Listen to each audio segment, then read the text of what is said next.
Welcome back to Tarot by the Bay. I'm David.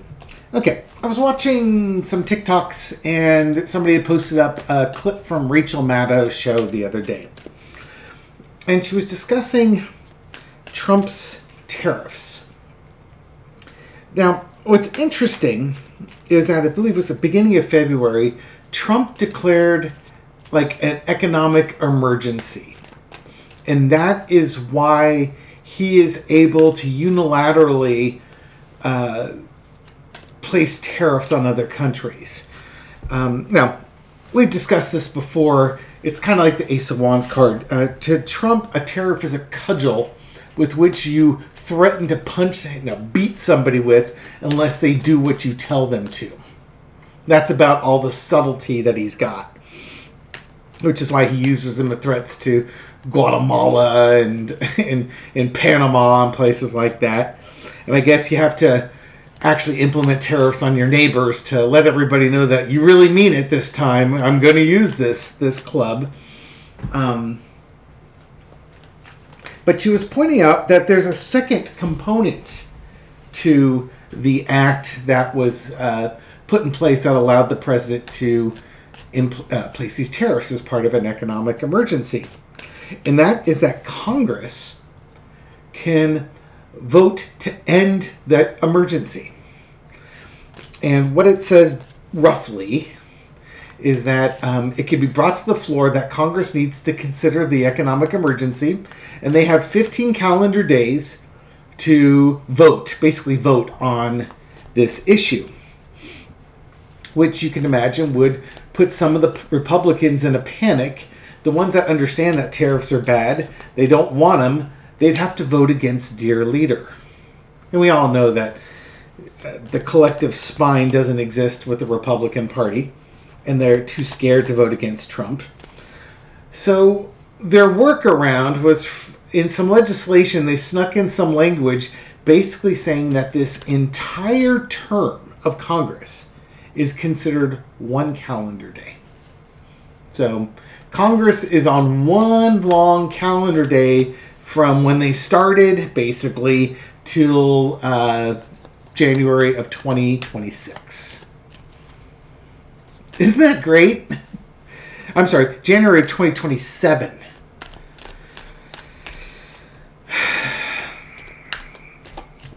She was commenting that they're ceding power. This is supposed to be a check and balance.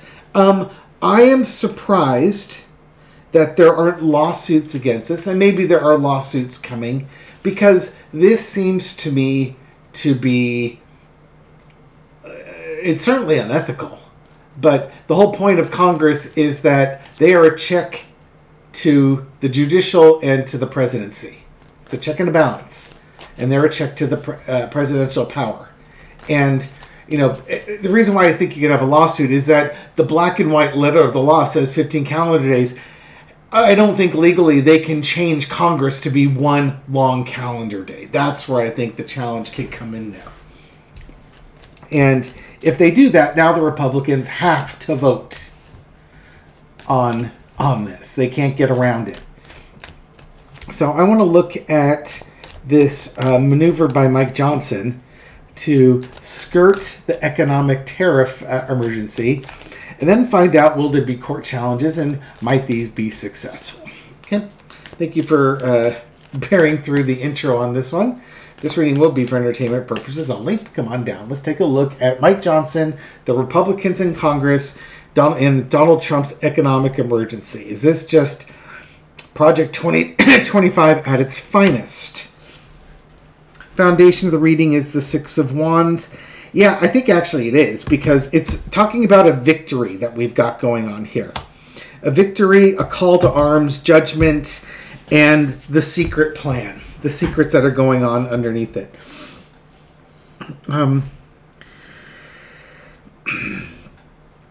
Certainly Trump won. The Republicans are answering his call. Trump he's full moon lunacy. That's going to be another reading. Trump was born under an eclipse, and there's an eclipse tonight, so I want to read on the eclipse energy and how that might affect Trump tomorrow. But we've got them doing his bidding. pretty much here.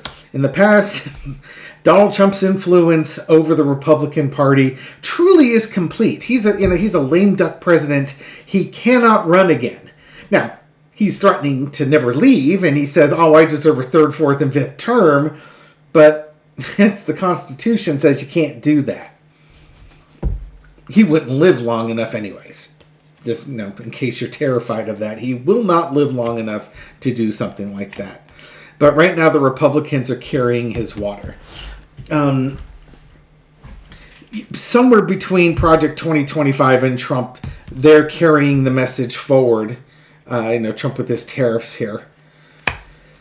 There's this is bigger than the United States. And that makes sense, right? Because tariffs not only affect people in the United States, but they affect the world.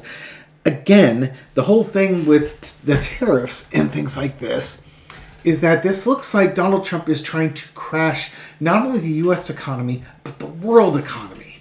Why would he do that? Well, he's sitting on a bunch of money, a bunch of cash, and his oligarch buddies are sitting on a bunch of cash. And if you have a global recession, a lot of businesses who aren't prepared for it, maybe over leveraged, will go bankrupt, and then they have to sell property and values at 10% their normal worth, or even less on some things. So I think what you have here is just unadulterated greed by the wealthiest of the wealthy in the world, not just the United States, the world. This is one of those things where the really wealthy people have the knives out and they're sharpening them. Yeah. Lesson to be learned from this is the haves versus the have-nots. I don't know what the top 0.1% or 0.01% own. The top 0.01% might own 1% of the world, and they want 2%. Yeah, this whole plan with the tariffs is to bankrupt the world, send the world into recession. Hey, there's my cudgel card. I was telling you that he uses like a cudgel. I said the Ace of Wands. There you go. That's what's happening. The Republicans are just complicit. But this is it's not even really talking about the Republicans. It's the much bigger plan that's going on here. Trump gets in. Trump makes his calls, or he is providing what the people who funded him want. He's going forward with his message of the cudgel. It's going to impact the world economies. It's just basically going to crash things. I did a video a few weeks ago, and I linked a link to Liz, who channels this woman Ruthie. Liz is one of those people that when I treat myself to a reading, she's been one of the channelers I've used recently. Again, you can find that on my community page. And Liz has been talking with me for a couple of years now about seeing economic times being rather dire on the horizon. She was kind of seeing it at the end of 2022 and was seeing it through 2023-ish. But for 2023 and 2024, she kept telling me, when it's sunny, make hay. And if you've got some extra money, sock it away somewhere. Don't spend it, sock it away. And build up a buffer. And when I did my reading with her, October of this year. It was before the election. And she was saying, I'm feeling Trump energy. I'm like, no, there's no chance in hell that's going to happen. Well, I was right. I think Trump lost the election, but he still got put in as president. So she was right as far as that goes. And she saw really hard economic times for people. And that's what we're starting to see now. But I think, again, this is all part of a plan of pure, unadulterated greed. And the Republican Party are complicit in this, which is unfortunate. They should be representing the people in their districts, not their own self-interest or the interests of their wealthiest donors. But welcome to American politics in 2025. All right, so let me pause for a second here. Sorry, I just wanted to talk myself through. What was I going to throw on again? It's like, okay, they're complicit. Oh, yeah, so we have to see, will this be successfully challenged in court? Or a pair of 4 cards. First, will the Democrats or will somebody challenge this in court? Because the way the I don't know if it's a law or the act or the policy, the way it's written, you're not allowed. Congress has has an obligation to do something, and the whole 15 days. Will somebody challenge this in court? Page of Wands. That's not a reassuring card for, really coming forward and striking out. There's the Justice card there. That's good. Page of Cups. High Priestess. And the 9 of Coins. If somebody is going to take it to the courts, it's going to be the young members of Congress. It's going to be your AOCs and that ilk. I think there's a plan that they're starting to look into about pursuing this with justice. Unless there's something else going on, part of a plan that does that. If they're looking into it, it's nascent. Of course, the next card is the Devil card here. And part of the problem might be the very people that want the economy to crash are the ones that fund everything. So not only are you, I'll cut the oligarchs a break. Underneath it all, this is the economy and the welfare of people in the United States. And what can we do about it? Because this isn't right. This is not normal.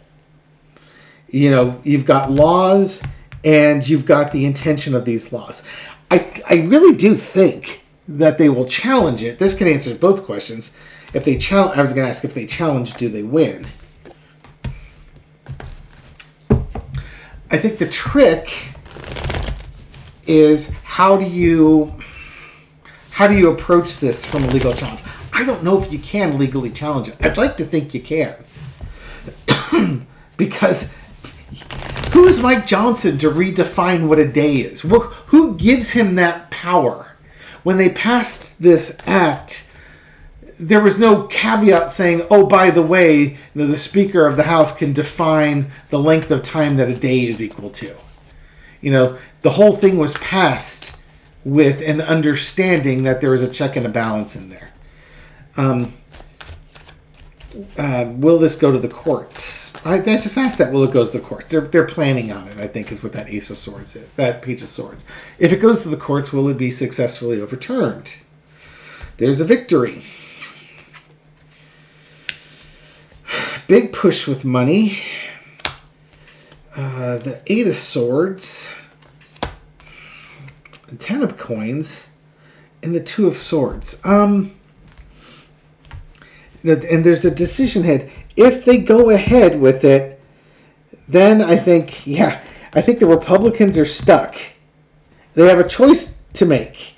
Do they support big money or do they support the economy?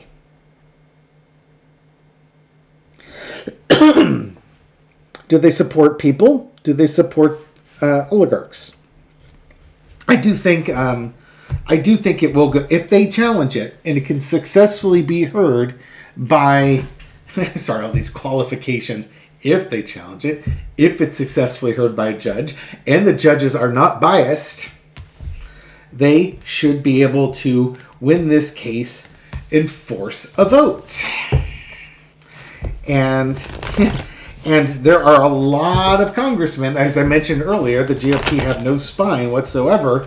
They don't want to be forced into that vote, which is why Mike Johnson came up with this whole 15-day BS in the first place.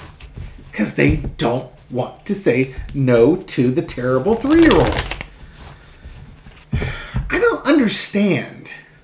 Maybe I'm just naive and foolish and clueless or something like that, but how do you take this guy seriously? But at the same time, when's the last time Donald Trump was held accountable for anything? Was it Judge Merchan? And now let's see if I can pull the other judge's name out that ruled against him in New York on the fraud cases there. Judge Engoron. The only two people that seemed to stand up to him. And Rashawn had to basically, let Trump go because he was going to be president of the United States, which is still aggravating. Will the Republicans, if they are forced to vote, will they support the tariffs? Will they get rid of them? Will they get rid of the tariffs if they're forced to vote? The moon card. We don't know, or there's lunacy, things to be revealed. Strength card. Yeah, you're going to have to show strength to do that. Messaging or things moving quickly, moving overseas. It's a nightmare scenario. If they're forced to vote, Trump will be on them. He'll be calling all of them all the time, just rambling on.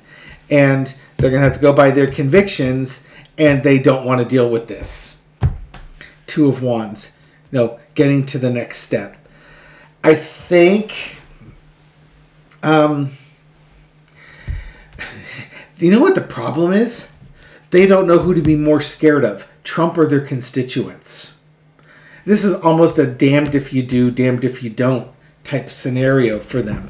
They have to be forward-looking. Basically, I guess what I'm saying is, if this thing has to come to a vote, they're going to have to read the tea leaves and figure out, okay, is Donald Trump going to be president for life, or is he going away? And then they will vote accordingly.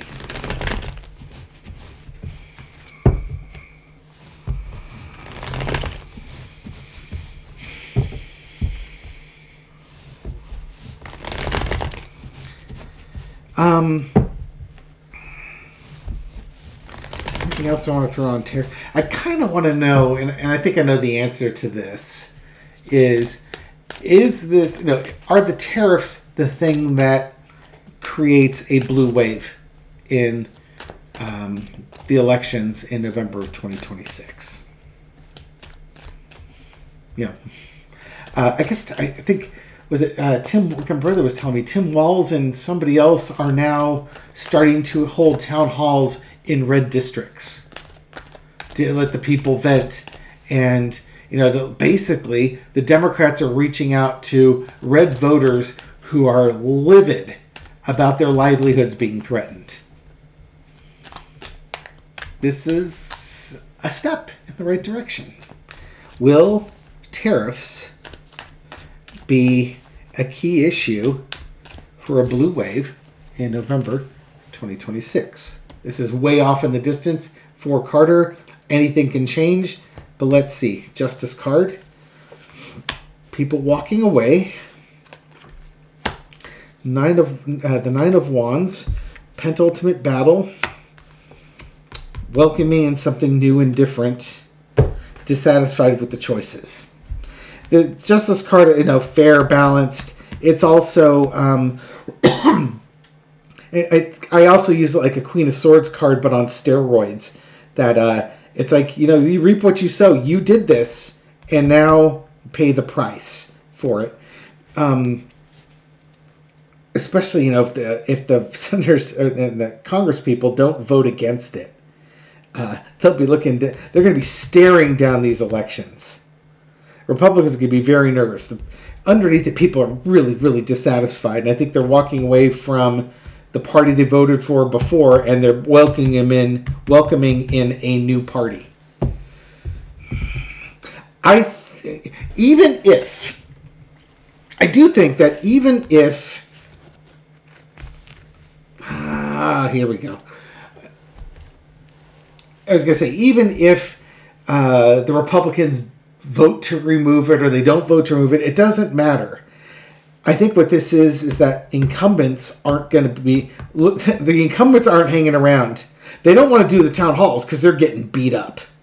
They're walking away from them rather than facing their constituents and the unhappiness that are their constituents. If the Democrats can just keep things on message, and if the economy, again, as Bill Clinton said, it's the economy, stupid. If the economy is still not doing great after Trump's shenanigans, I don't think there's going to be a lot of red Republican Congress people who are going to get reelected. I suspect a lot of them will not seek reelection because they will lose. They will get primaried and lose. So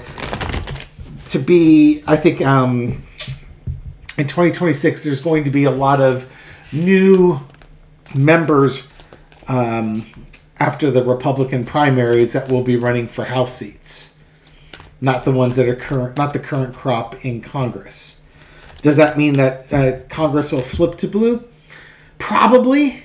I'm sure that the Republicans will pay a political price for it, but I think certainly anyone who's in there now, especially on the Republican side, their chances of getting reelected are pretty slim, which deals back to that previous reading I just did, where they have to kind of read the tea leaves and figure out, do I support Trump or do I support the people?